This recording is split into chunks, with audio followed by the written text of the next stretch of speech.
Hello everyone, thanks for coming back to the channel. Remember, if you haven't done so already, subscribe to the channel, hit that notification bell so you'll get notified of new videos, new content that I put out about young onset Parkinson's disease and my um, upcoming journey through deep brain stimulation or DBS surgery. It'll be 3 procedures, and I hope to educate you guys on what that's like, and even more beyond DBS, but also Parkinson's disease as a whole, and hopefully get something that'll help out those of you like me, the 10% of us within the Parkinson's community who have young onset Parkinson's disease. Still cold today, as you can probably tell from this big heavy hoodie I'm wearing. Getting ready for my alma mater, the Gamecocks, to play down here in sunny Jacksonville, Florida, the Gator Bowl against Notre Dame, the Fighting Irish. So that's huge for me. Hoping the Gamecocks can get their 10th win by beating the Irish. It'd be pretty awesome. Today I think I'll talk a little bit about sleep. Apropos thing to talk about, I actually missed a pretty important phone call this morning. Sorry, because I was sleeping great. And that's headlines in and of itself, as most Parkinson's patients know. Sleep disturbances are some of the earliest signs and symptoms of neurological issues, especially Parkinson's disease. I was diagnosed many years ago with REM sleep disorder and had no idea that that is a definitive precursor to Parkinson's disease. Had I known that earlier, then maybe some of the other little dots, in my medical chart, my medical history would have made sense, and we could have put 2 and 2 together. The lack of arm swing in my left arm, constipation issues, anxiety, depression issues, all those symptoms, when looked at individually, you may think, oh, there's nothing wrong, or you may think, go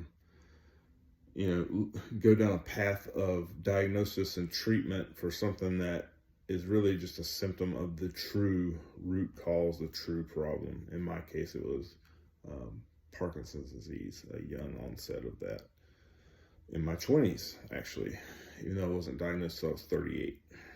So anyway, sleep is super important, gang. I know you've probably all heard this before.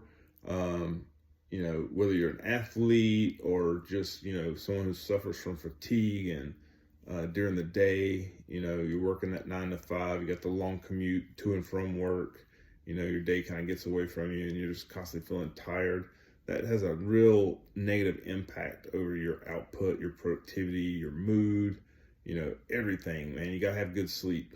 And I still take melatonin supplements at night. Something that has worked for me does not work for everyone. I think it has something to do with the cannabinoid receptors that each of us have. Some are better at synthesizing CBD oil. I use CBD oil drops sublingual under my tongue at night. I don't even use the full dose. And actually, before I get to DBS surgery, I'll probably back off of that about 45 days before I go for my workup at the beginning of March. I'll not take any CBD oil. There's other things you can do to aid in better sleep and sleep hygiene. Google that. All kinds of tips out there about sleep hygiene. And it's very important to make sure that you don't have any blue light shining in your room. Phones, alarm clocks.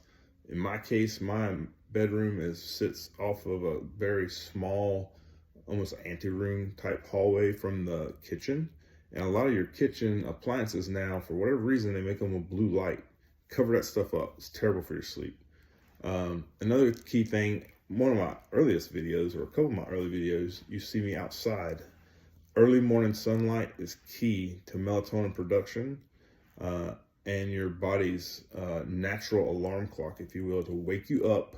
And then at the end of the day, as the sun is setting, to let your body know that it's time to use that melatonin and go to sleep, get restful sleep. Sleep is important. I've seen a lot of studies, and Google this too, studies around Alzheimer's and dementia. They now have some evidence that the plaques that build up in our brain that are, basically seen in Alzheimer's patients post-mortem, even some of the plaques in CTE, chronic traumatic encephalitis, got a lot of headlines, CTE for the NFL head injuries. But even those plaques, like you can build those same kind of plaques in your brain from lack of sleep. There's some proof that good restful sleep actually allows your body to cleanse itself from those compounds that make up those plaques. So definitely, and I say that, should probably disclaimer, young onset Parkinson's patients do not have an increased, from everything I've read, we do not have an increased prevalence of Alzheimer's disease. So that's some good news. We're just like everyone else in the population, but good sleep is definitely important. Another thing that's going to help with sleep is exercise daily. And I'm going to do that right now as soon as I end this video. Thanks for joining. Don't forget, movement is medicine. Get your exercises in. Maybe I'll do my next post about LSVT big. I promised you guys that I would let you see those exercises live with me. Maybe I'll do that tomorrow. I'll think about that. All right. Thanks, everybody.